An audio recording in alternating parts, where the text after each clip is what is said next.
announcing the arrival of President-elect Ferdinand Romualdez Marcos Jr.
Please rise for the entrance of colors.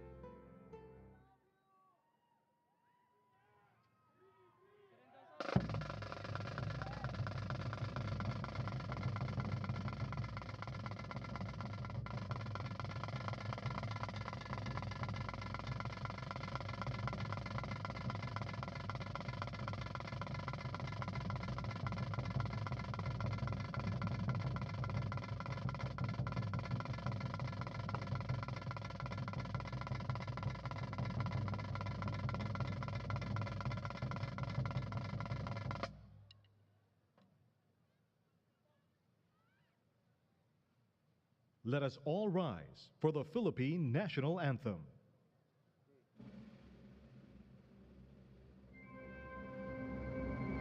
Bayang magiliw, perlas ng silanganan, alab ng puso, sa dibdib mo'y buhay.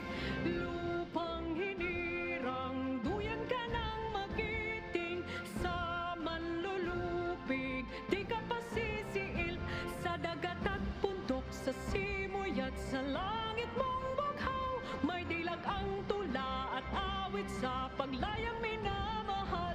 Ang kislap ng watawat mo'y tagumpay na nagdinigdig. Ang bituin at araw niya kailan pa may di magdidilim. Lupa ng araw ng luwalhating pagsinta, buhay ay lagit sa piling mo. Aming ligaya na pag may mga api, ang mamatay ng dahil sa'yo.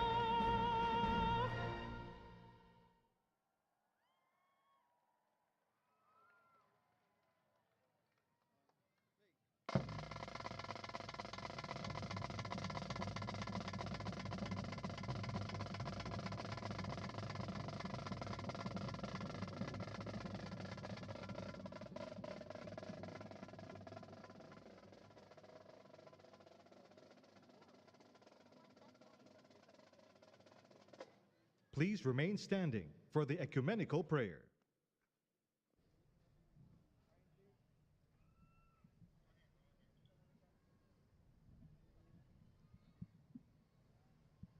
Kindly bow your heads in prayer.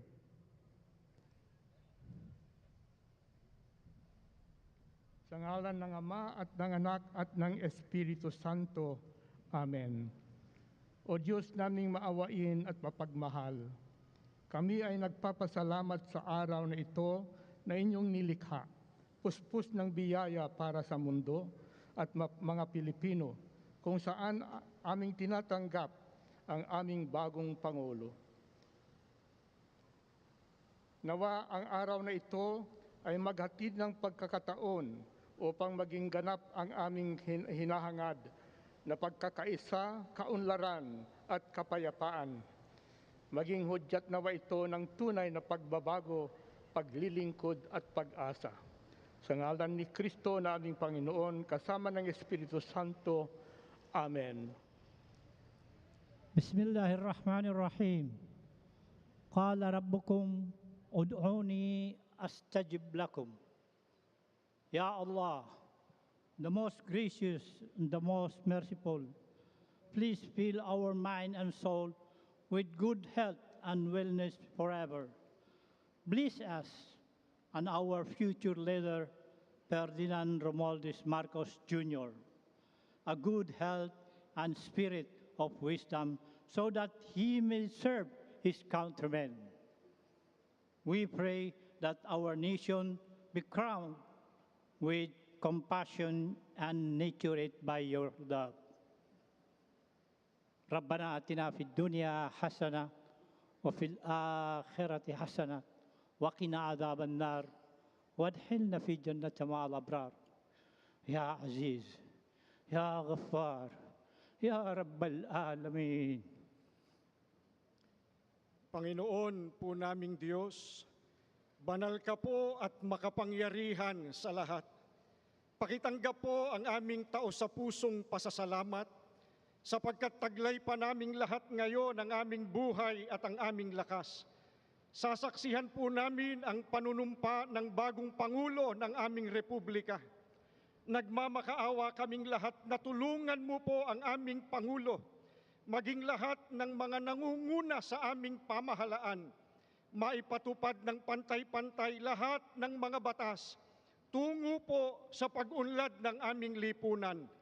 Hinihiling po namin, maghari sa amin ang iyong katwiran, sa ngalan po, Ama, ng aming Panginoong Hesukristo. Amen.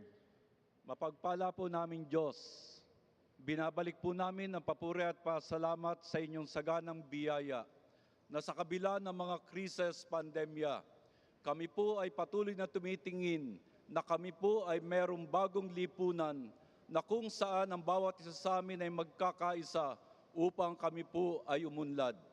Panginoon, inyo pong puspusin ng biyaya ang aming bagong Pangulo.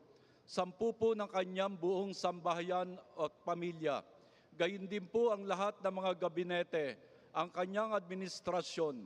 At salamat po na kami ay walang dapat ipangamba sapagkat kayo po'y nangako na kayo po ang sa amin. Ito po ang aming pakiusap sa pangalan po ng aming Panginoong Hesus. Amen. Salamat po, Ama, sa pag-ibig na pinupuno niyo sa puso ng bawat Pilipino. Pag-ibig na maaaring sandalan, gawing pundasyon at balangkas ng aming pagkakaisa. Patuloy niyo po kaming pag-umapawi ng pag-ibig sa bayan, sa inyo at sa aming kapwa. Sa pangalan ng Panginoong Hesus.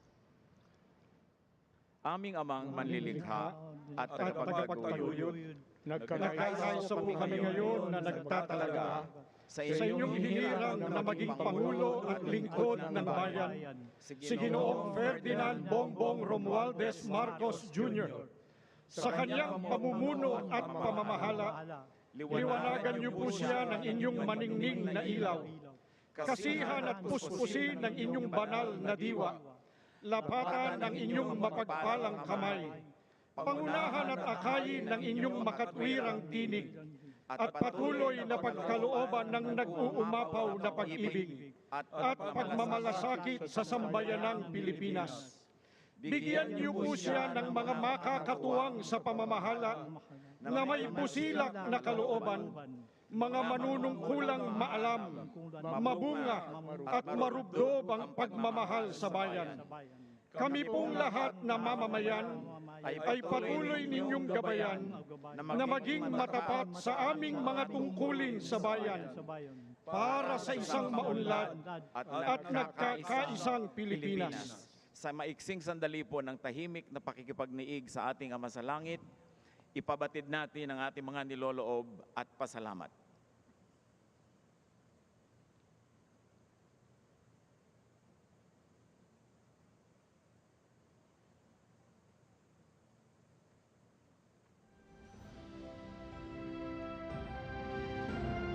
Please be seated.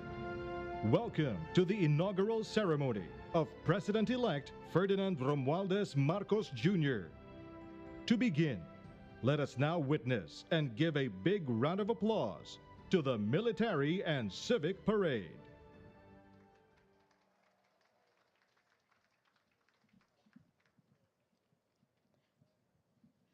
Sa makasaysayang araw na ito, ating binibigyang pugay ang bagong Pangulo ng Republika ng Pilipinas, Pangulong Ferdinand Romualdez Marcos Jr. Kung kaya't narito po ang isang parada bilang pagpaparangal. Atin na pong tunghayan ng mga tagapangalaga ng bansa, naglilingkod sa iba't ibang larangan, isinasanggalang ang bansa sa anumang pagbabanta. Sila na nagtataglay ng katapangan at kagitingan, patuloy na nakikipaglaban para sa kapayapaan at kalayaan na ating tinatamasa.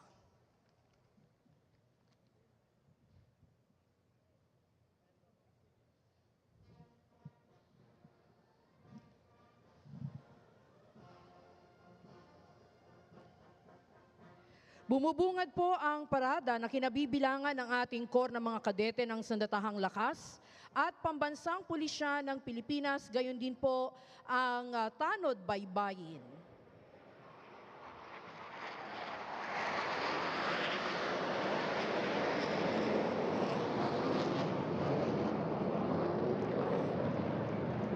Inyo pong nasaksihan ang high-speed opener pass o ang mabilisang paglipad ng FA-50PH o ang tinaguriang Fighting Eagle. Ito ang pangunahing air asset na ginamit sa pagsasagawa ng combat air operation sa Marawi City laban sa ISIS-inspired terrorists. Naipamalas na ng FA-50PH, Agila ng Pilipinas, ang pagiging most lethal weapon system dahil sa iba't ibang katangian nito na ginagampanan sa pagdepensa at pag-atake sa himpapawid ng Philippine Air Force.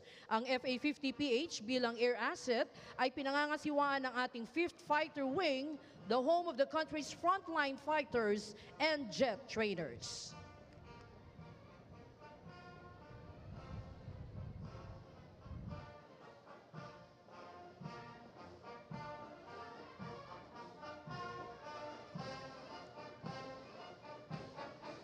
Nangunguna po sa ating parada ang pinagsamang banda ng Sandatahang Lakas ng Pilipinas.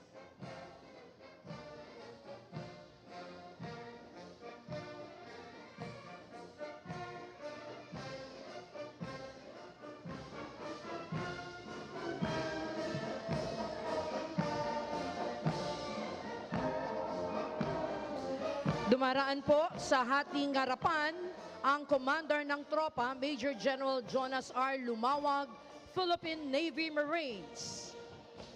Ang unang brigada sa kasuotang gala ay nasa pamumuno ni Brigadier General Alvin P. Flores, Army. Ang unang batalyon ay binubuo ng core ng mga kadete ng Sandatahang Lakas ng Pilipinas na pinangungunahan ni Cadet First Class Edmond D. Logroño. Mula sa prestiyosong Philippine Military Academy, ang mga ginuot binibining ito ang mamamahala sa iba't ibang sangay ng Sandatahang Lakas. Ikinikintal sa kanilang puso't isipan ng kagitingan, integridad at katapatan. Sila na sa hinaharap ay magiging kaagapay sa pagsusulong ng kapayapaan at kaunlaran ng bansa. Sumusunod ang batalyon ng mga kadete mula sa kilalang Philippine National Police Academy sa pangunguna ni Cadet Second Class Joshua R. Pulido. Hinuhubog ang karakter ng mga kadeteng ito upang mamuno sa hinarap ng nananaig ang paglilingkod, karangalan at hustisya, gayon din bilang makadiyos, responsable at respetadong mga public safety officers.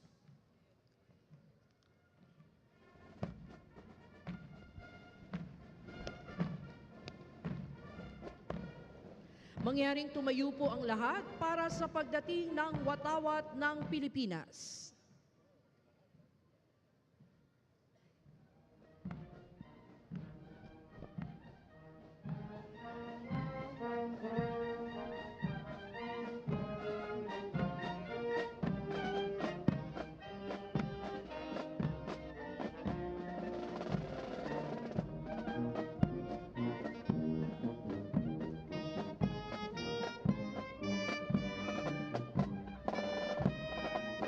mangyayaring magsiyupo na ang lahat.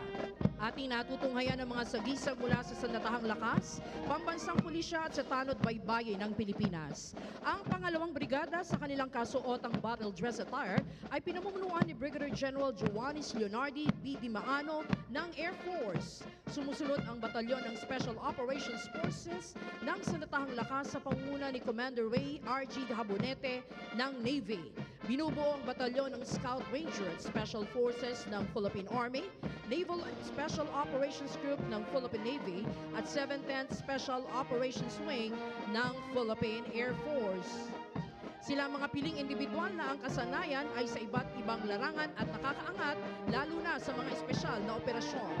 Narito naman ang batalyon na binubuo ng kapulisan at Tanod Baybayin na pinamumunuan ni Police Lieutenant Colonel Joseph C. Bayan.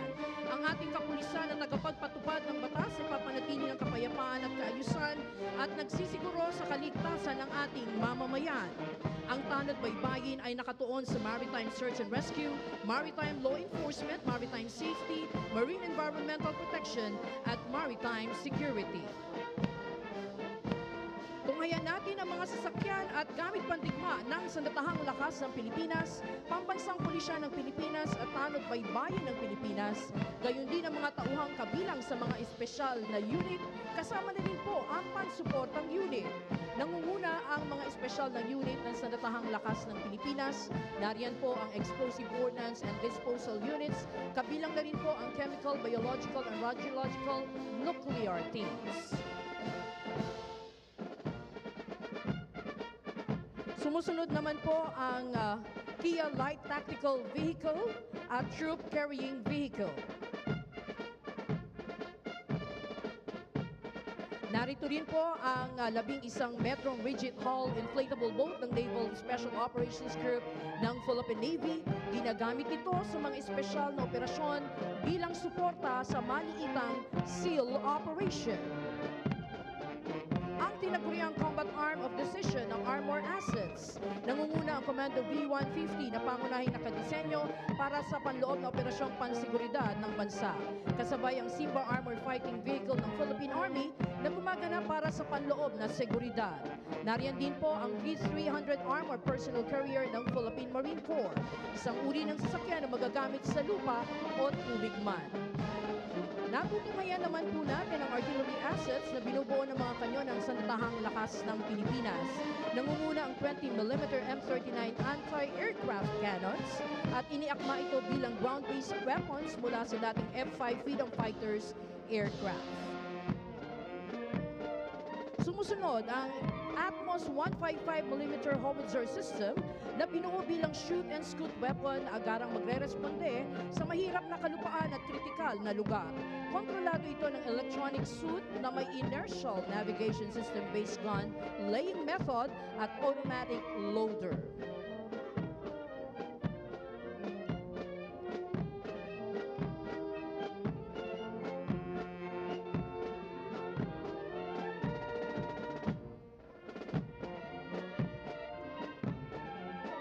Nasa ating harapan ang 105mm howitzers. Sumusuporta ang mga ito sa mga puwersang nasa gitna ng operasyong militar. Ang gamit pandigmang ito ay nagbibigay ng close fire support.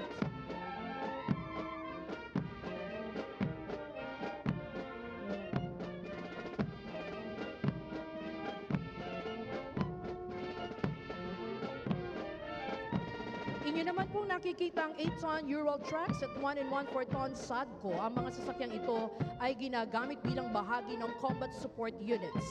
Gayon din sa panahon ng kagipitan, partikular sa humanitarian assistance and disaster response. Mga espesyal na sasakyang naglalaman naman ng mga gamit pang komunikasyon at sistemang pang-impormasyon na may kakayahan upang maisakatuparan ang ugnayan sa pamamagitan ng radio communication sa iba't ibang frequency bands. Ang mga sasakyan naman po at kagamitan ng ating pambansang pulisya ng Pilipinas sa tanod baybayin ng Pilipinas na pawang ginagamit sa iba't ibang larangan, seguridad at maging sa kampanya laban sa terorismo at humanitarian assistance and disaster response. Pinangungunahan ito ng PNP Highway Patrol na tinaguriang Guardian of the Highways na nakatuon sa operasyon sa lansangan para sa traffic safety at maging sa paglaban sa krimen. Nariyan po ang mga sasakyan ng NCRPO, ang forensic group scene of the crime operatives, ang chemical, biological, radiological, nuclear, and explosives, at ang pinagsanib na explosive ordnance at K9 mobile vehicle van.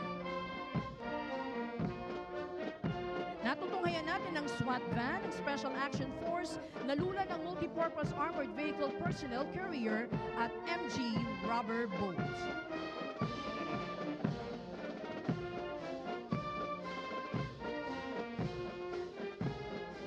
Mula naman sa tanod baybayin, nariyan ang bomb squad, ambulance at mga patrol cars.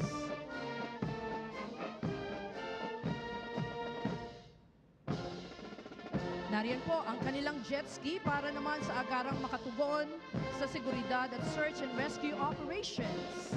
Ang aluminum search and rescue boats na nakadisenyo upang mabilisang makaresponde ang rescue team sa mga nalunod o biktima ng sakuna sa karagatan. Samantalang ang Regional Hull Boat ay ginagamit sa iba't ibang misyong isinasagawa ng Coast Guard Anti-Terrorist Unit. Ngayon po, ibalik ang inyong atensyon sa kalangitan at natutunghayan ang pagdaan ng mga sasakyang panghimpapawid ng Santahang Lakas ng Pilipinas. Inyo pong nakikita ang 4 na A29 Super Tucano, sumusunod ang 10 SF-260 Marchetti, nakadisenyo para sa basic at intermediate training at nagsisilbing dependable attack aircraft para sa close air support. Nariyan din ang 4 na Cessna aircraft at ang panguli sa hanay ng mga sasakyang panghimpapawid, ang 9 na T-41 trainer aircraft. Ang tinatawag na trainer aircraft ay ginagamit sa basic pilot training ng Air and Education Command ng Philippine Air Force. Mga kababayan, atin pong natunghayan ang ating sandatahang lakas, ang pambansang pulisya at ang tanod baybayin ng Pilipinas na maaasahan mapaanumang larangan saan man at kailanman. Sila ang ating mga kaagapay upang mapanatili ang kaayusan, katiwasayan at kapayapaan sa buong kapuluan para sa masaganang kinabukasan ng ating bayang Pilipinas.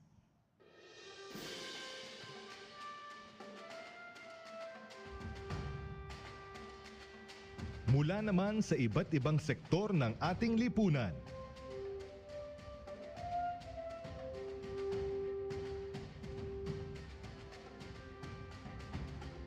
Ang ating mga bayaning katuwang sa lalong pagpapaganda at pagpapaunlad ng ating bansa.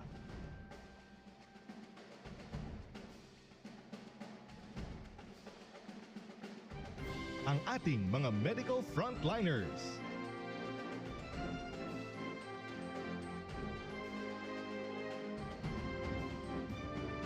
Sa panahong singdilim ng pandemya, ang mga bayaning nagniningning ng pinakamaliwanag.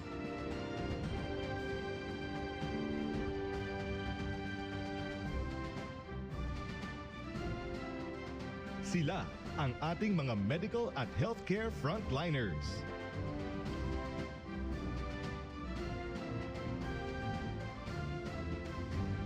Nanganganib sa bawat araw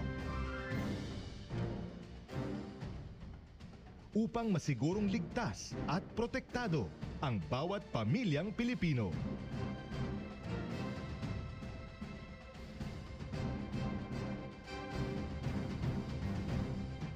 Ang ating mga overseas Filipino workers.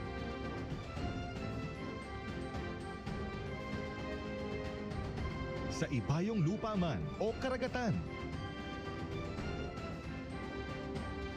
ang manggagawang Pilipino ay tinitingala ng ibang bayan.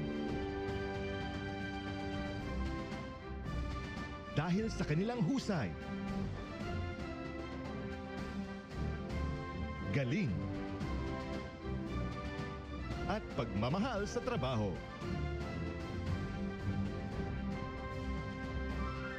karangal-rangal ang kanilang mga sakripisyo.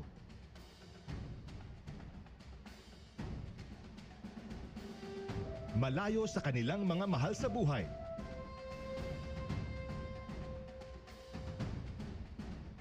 Kapalit ng kanilang di matatawarang kontribusyon sa ating ekonomiya.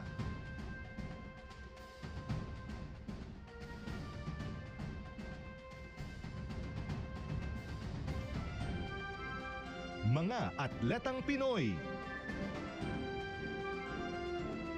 Sa larangan ng palakasan, walang tatalo sa puso ng atletang Pinoy. Dugot pawis at sakripisyo mula pagkabata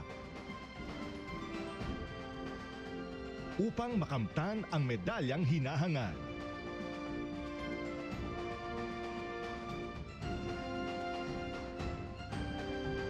Ang karangalang inyong dala para sa bansa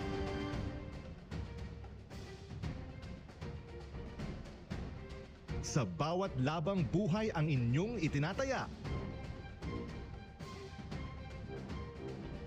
ay kabayanihang ating kinikilala.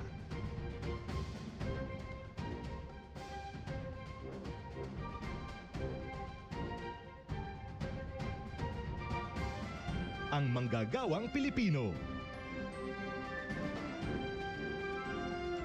Kinikilala bilang haligi ng ating pag-unlad bilang isang bansa.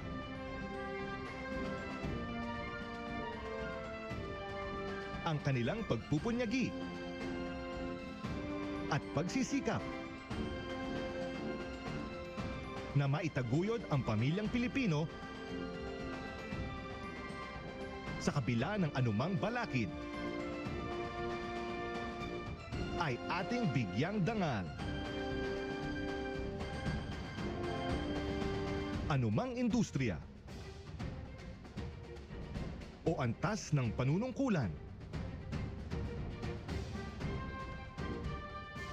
ang bawat manggagawang Pilipino ay bahagi ng pagbabago.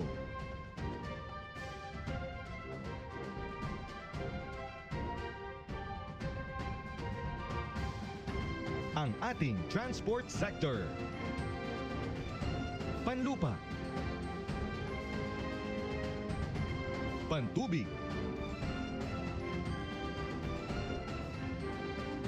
o panghimpapawid.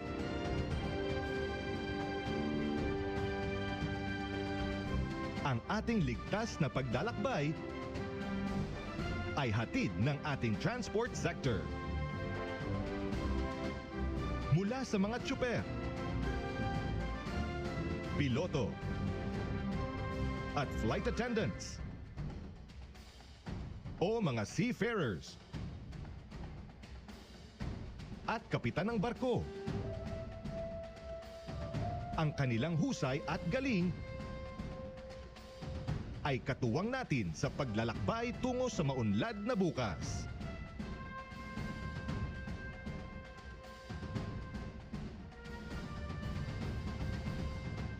Isang pagpupugay sa ating mga magsasaka at mangingisda.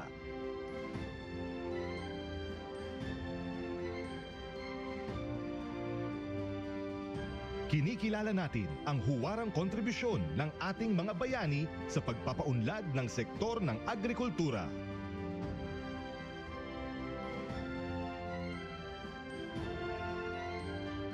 Ang ating likas na yamang lupa at karagatan,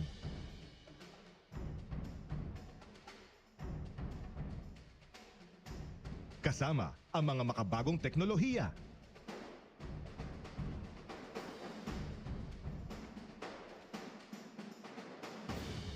isang masaganang kinabukasan para sa agrikultura at matibay na seguridad sa pagkain ang naghihintay sa atin.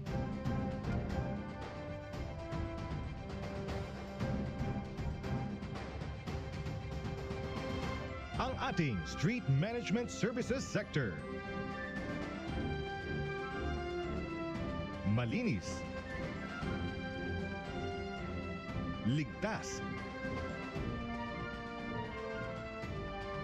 at maayos na mga kalye at lansangan.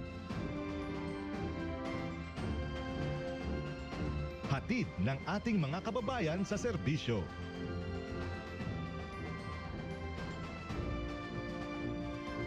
Sinisigurong malinis ang ating kapaligiran.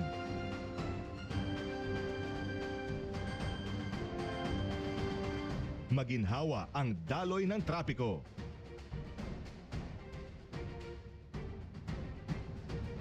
At ligtas ang ating publiko sa daan. Saludo po sa inyo.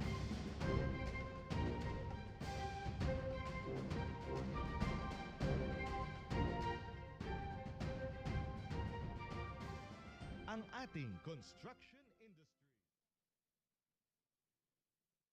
To read the joint resolution from the Senate and House of Representatives, Senate President Vicente Tito Soto III.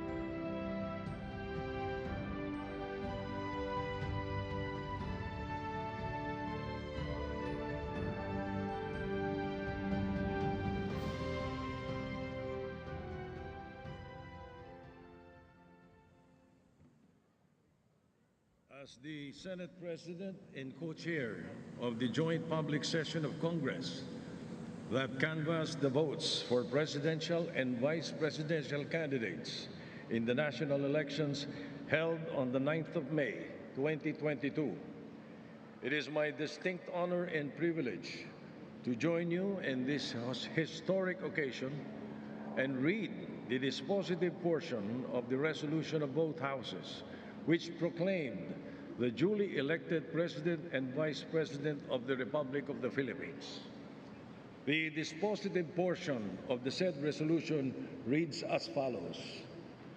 Resolved further to declare that candidate Ferdinand Bongbong Marcos Romualdez Marcos Jr.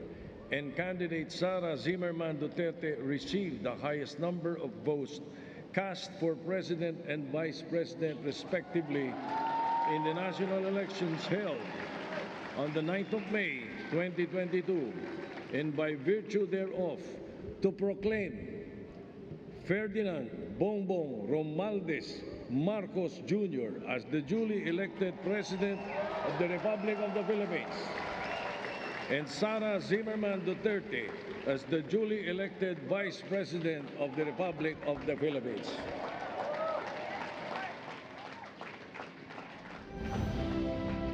To administer the oath of office to President-elect Ferdinand Romualdez Marcos Jr., Chief Justice Alexander G. Gasmundo. May we request on stage Attorney Liza Araneta Marcos, Ferdinand Alexander Sandro Marcos, Joseph Simon Marcos, and William Vincent Marcos to witness the oath-taking.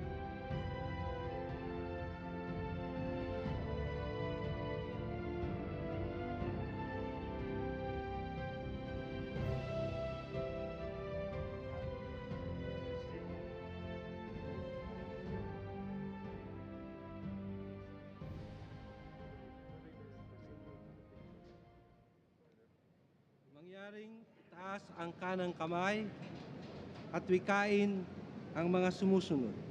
Ako, si Ferdinand Romualdez Marcos Jr. Si Ferdinand Romualdez Marcos Jr.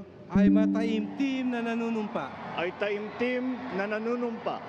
Natutuparin ko ng buong katapatan at sigasig. Natutuparin ko ng buong katapatan at sigasig. Ang aking mga tungkulin. Bilang Pangulo ng Pilipinas. Pangangalagaan. At ipagtatanggol. Ang kanyang konstitusyon. Ipatutupad ang mga batas nito. Magiging makatarungan sa bawat tao. at itatalaga ang aking sarili at itatalaga ang aking sarili sa paglilingkod sa bansa. sa paglilingkod sa bansa. Kasihanawa ako ng Diyos. Kasinawan ako ng Diyos. Congratulations, Mr. Maraming President. salamat.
Excellencies, ladies and gentlemen, the President of the Republic of the Philippines, President Ferdinand Romualdez Marcos Jr.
His Excellency, David Hurley, Governor General of Australia, and First Lady Linda Hurley, Their Excellencies, Special Envoys, and Heads of Delegations, His Excellency, Most Reverend Charles John Brown, and the esteemed members of the Diplomatic Corps, Vice President Sara Duterte,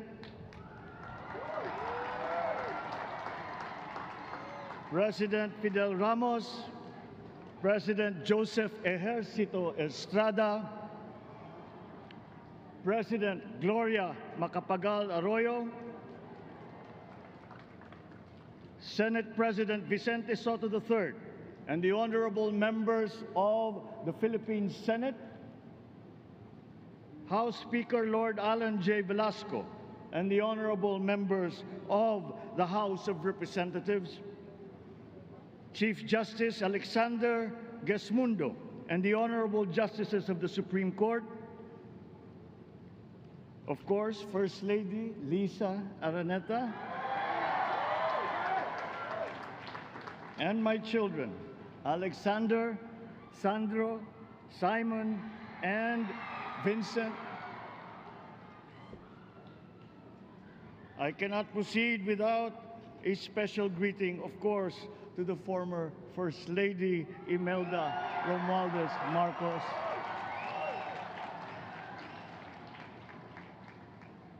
Other distinguished guests, ladies and gentlemen, my friends, ang aking minamahal na mga kababayan, magandang tanghali po sa inyong lahat. This is a historic moment for us all. I feel it deep within me. You, the people, have spoken, and it is resounding. When my call for unity started to resonate with you, it did so because it echoed your yearnings, mirrored your sentiments, and expressed your hopes for family, for country, and for a better future. That is why it reverberated and amplified as it did, to deliver the biggest electoral mandate in the history of Philippine democracy.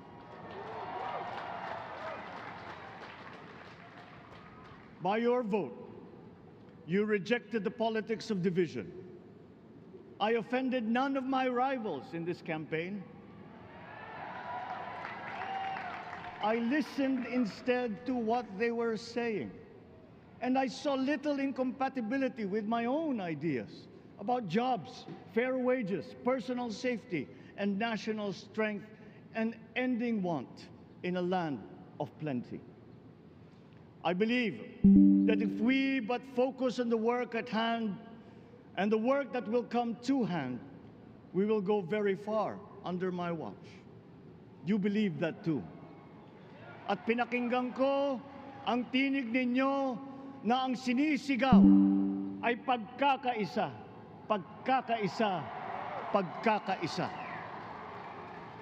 We will go farther together than against each other, pushing forward, not pulling each other back, out of fear, out of a misplaced sense of weakness. But we are the furthest from weak. The Filipino diaspora flourishes even in the most inhospitable climes, where they are valued for their quality. The changes we seek will benefit all and will shortchange no one. I was not the instrument of change. You were that. You made it happen. I am now. You picked me to be your servant, to enable changes to benefit all. I fully understand the gravity of the responsibility that you've put on my shoulders. I do not take it lightly, but I am ready for the task. I will need your help. I want to rely on it. But rest assured, I do not predicate success on the wide cooperation that's needed. I will get it done. I once knew a man who saw what little had been achieved since independence in a land of people with the greatest potential for achievement. and yet they were poor. But he got it done, sometimes with the needed support, sometimes without. So will it be with his son. You will get no excuses from me.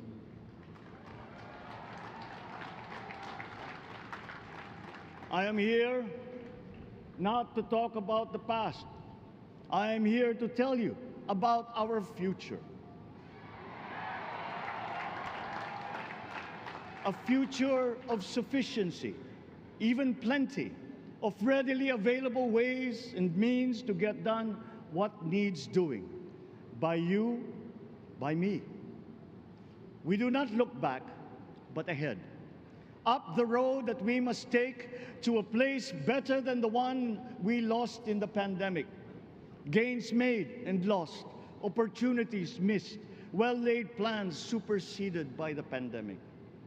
Indeed, ours was the fastest growing economy in ASEAN by ways now outdated. We shall be again by a radical change in the way the world must now work to recover what we have lost in that fire and move on from there. We face prospects of the spread of the war abroad, of which we are totally blameless. We seek friendship with all. But countries like ours will bear the brunt of it. And if the great powers draw the wrong lessons from the ongoing tragedy in Ukraine, the same dark prospect of conflict will spread to our part of the world. Yet, there is more out there. Like going forward by new ways of doing that the pandemic forces to adopt. A stronger resilience, quicker adaptability. They are our best prevention. They are our best protection. Quiet reflection in a rough and tumble campaign of a breadth and intensity never experienced revealed some of them, such as the willingness to listen despite the noise, the hesitation to quarrel over differences, and to never, ever give up hope of reconciliation. These gave me the peace to ponder deeper. There are hints of a road not taken that could get us out of here quicker, to something better, something less fragile. There is also what you, the people, did to cope, but this time empowered by new techniques and more resources. You got by, getting some of what you needed with a massive government help, and for this I thank my predecessor for the courage of his hard decisions. But there is a way to put more means and choices in your hands. I trust the Filipino. Imagine how much more you'd achieve if government backstops instead of dictating your decisions. Always there to pick you up when you fall, giving what you need to get past a problem. Imagine if it invested in your self-empowerment to bring it closer to taking on whatever challenges come. Imagine a country that, in almost every sense, is you. Now imagine what you and government can achieve together. We did it in the pandemic. We will do it again. But again, I will not predicate my promise to you on your cooperation. You have your own lives to live, your work to do, and there too I will help. Government will get as much done alone without requiring more from you. That is what government and public officials are for. No excuses, just deliver. It was like that once upon a time.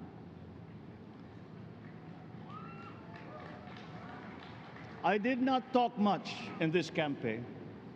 I did not bother to think of rebutting my rivals. Instead, I searched for promising approaches better than the usual solutions. I listened to you. I did not lecture you who has the biggest stake in our success. And the forthcoming State of the Nation will tell you exactly how we shall get this done. In this fresh chapter of our history, I extend my hand to all Filipinos. Come, let us put our shoulders to the wheel and give that wheel a faster turn to repair and to rebuild and to address challenges in new ways, to provide what all Filipinos need, to be all that we can. We are here to repair a house divided, to make it whole, and to stand strong again in the bayanihan way, expressive of our nature as Filipinos. We shall seek, not scorn dialogue, listen respectfully to contrary views, be open to suggestions coming from hard thinking and unsparing judgment, but always from us, Filipinos. We can trust no one else when it comes to what is best for us. Past history has often proven that. Solutions from outside divided us. None deepened our understanding. They were always at our expense. Never forget, we are Filipinos. One nation, one republic, indivisible. We resisted and never failed to defeat foreign attempts to break up our country in my father's watch. His strongest critics have conceded that. So let us all be part of the solution that we choose. In that lies the power to get it done. Always be open to differing views, but ever united in our chosen goal. Never hesitating to change it, should it prove wanting. That is how agile, resilient republics are made. Our future we decide today. Yesterday cannot make that decision anymore, nor can tomorrow delay it. The sooner we start, the surer and quicker the prospect of achieving our future. These are troubling times. What's happening to others can happen to us, but it will not. We see what's happening. We are witness to how it is being stopped, and we have seen the glory that crowns struggle against all odds. Giving up is not an option. We've been through times of bitter division, but united, we came through to this when it shall begin again, but better. The campaigns I've run have taken me here where I stand today. I listened to you, and this is what I have heard. We all want peace in our land. You and your children want a good chance at a better life in a safer, more prosperous country. All that is within reach of a hard-working, warm, and giving race. Your dreams are mine. Pangarap nyo ay pangarap ko. How can we make them come true? How can we do it together? But I will take it as far as anyone with the same faith and commitment can, as if it depended entirely on himself. Sa pangarap na maging mapayapa ang ating bansa, ang pangarap nyo ay pangarap ko. Sa pangarap na maging maunlad ang ating bansa, ang pangarap nyo ay pangarap ko. At sa pangarap na maging mas masinang ang kinabukasan natin at ng ating mga anak, ang pangarap nyo ay pangarap ko. We are presently drawing up a comprehensive, all-inclusive plan for economic transformation. We will build back better by doing things in the light of the experiences that we have had, both good and bad. It doesn't matter. No looking back in anger or nostalgia. In the road ahead, the immediate months will be rough, but I will walk that road with you. The pandemic ravaged bigger economies than ours. The virus is not the only thing to blame. What had been well built was torn down. We will build it back better. The role of agriculture cries for the urgent attention that its neglect and misdirection now demands. Food self-sufficiency has been the key promise of every administration. None but one delivered. There were inherent defects in the old ways and in recent ways too. The trade policy of competitive advantage made the case that when it comes to food sufficiency, a country should not produce but import what other countries make more of and sell cheapest. Then came Ukraine. The most vulnerable when it comes to food are the countries furthest away from the conflict, those bearing no blame for provoking it. Yet they face the biggest risk of starvation. If financial aid is poured into them, though it never is, there is nothing to buy. Food is not just a trade commodity. Without it, people weaken and die. Societies come apart. It is more than a livelihood. It is an existential imperative and a moral one. An agriculture damaged and diminished by unfair competition will have a harder time or will have no prospects at all of recovering.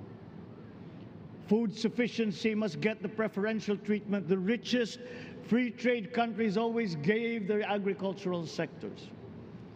Their policy boils down to don't do as we do. Do what we tell you to. I am giving that policy the most serious thought if it doesn't change or make more allowances for emergencies with long-term effects.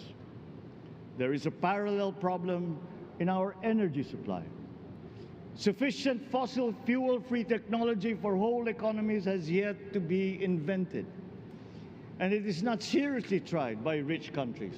Again, consider the response of the richest countries to the war in Ukraine.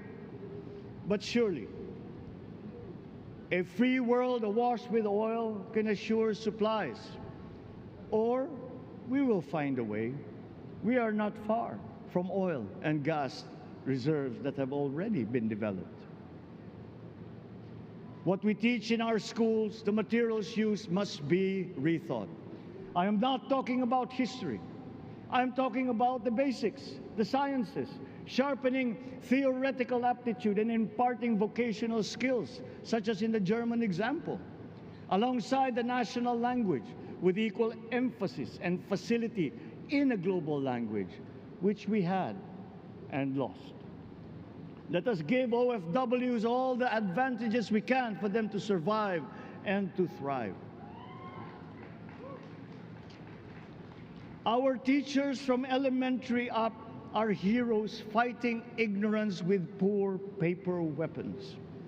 We are condemning the future of our race to menial occupations abroad. Then they are exploited by traffickers. Once we had an education system that prepared coming generations for more and better jobs.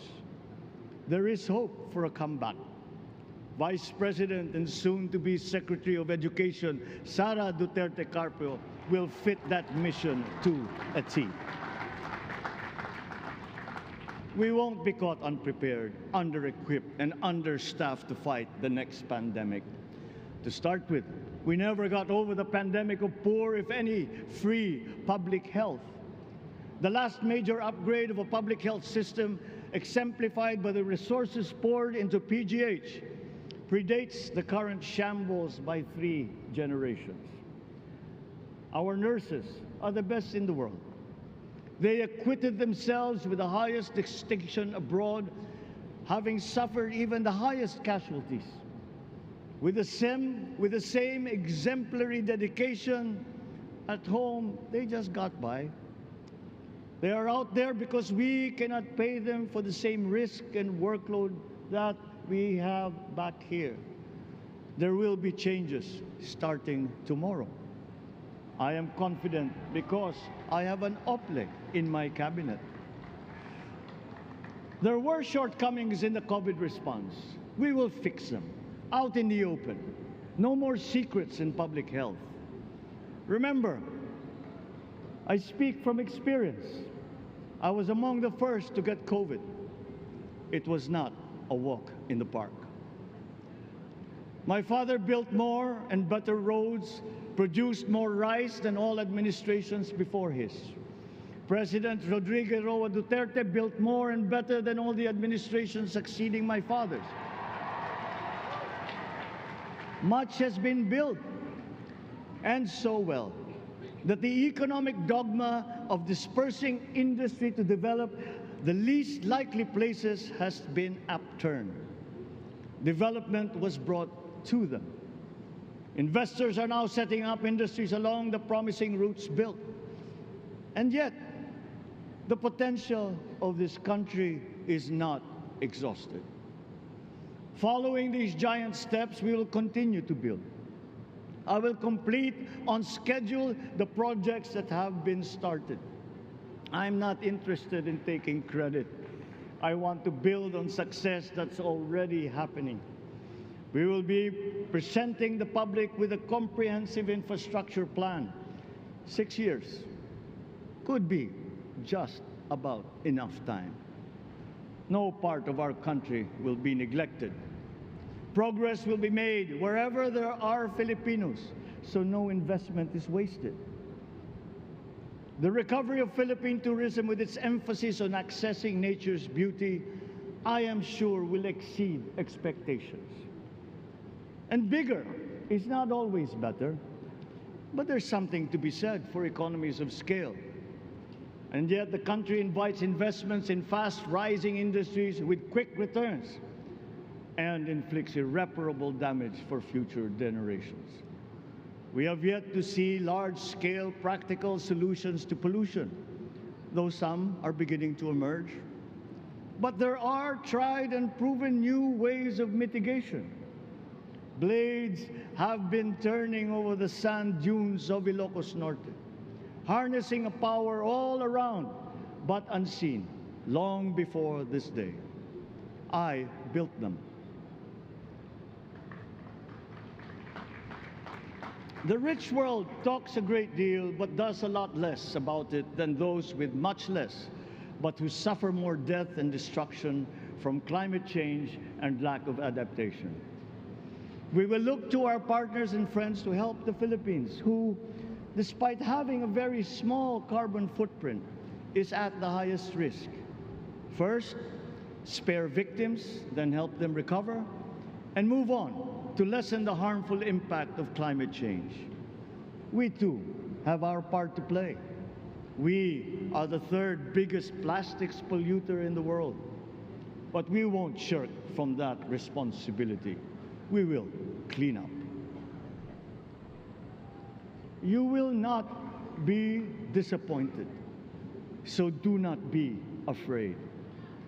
With every difficult decision that I must make, I will keep foremost in my heart and in my mind the debt of gratitude I owe you for the honor and responsibility that you have conferred on me.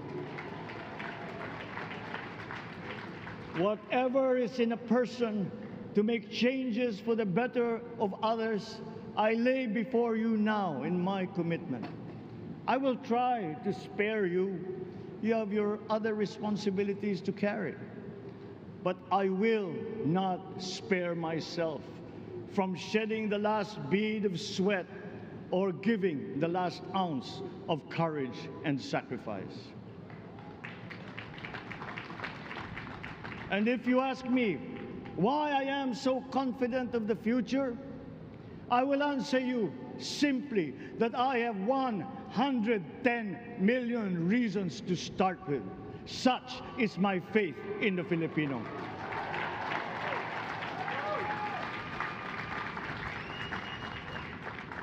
Believe, have hope. The sun also rises like it did today and as it will tomorrow. And as surely as that, we will achieve the country all Filipinos deserve. God bless the Philippines. God bless our work. Maraming salamat po sa inyong lahat. Mabuhay ang Pilipinas. Magandang tanghali po.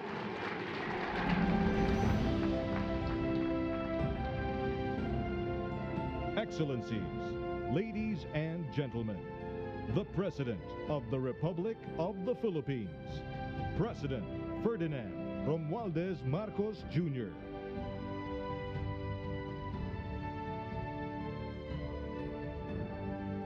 We will now have a photo opportunity with President Ferdinand Romualdez Marcos Jr. May we invite the first family on stage. First Lady Liza Araneta Marcos, Ferdinand Alexander Sandro Marcos, Joseph Simon Marcos, and William Vincent Marcos.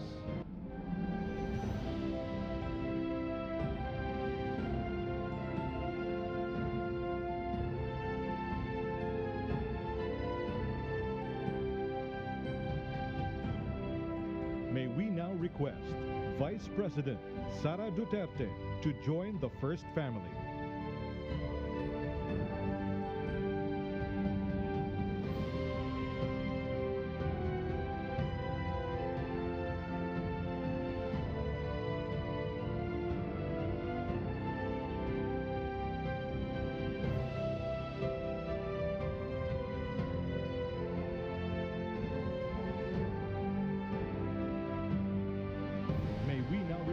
On stage, Chief Justice Alexander G. Gesmundo and Senate President Vicente Soto III to join the first family.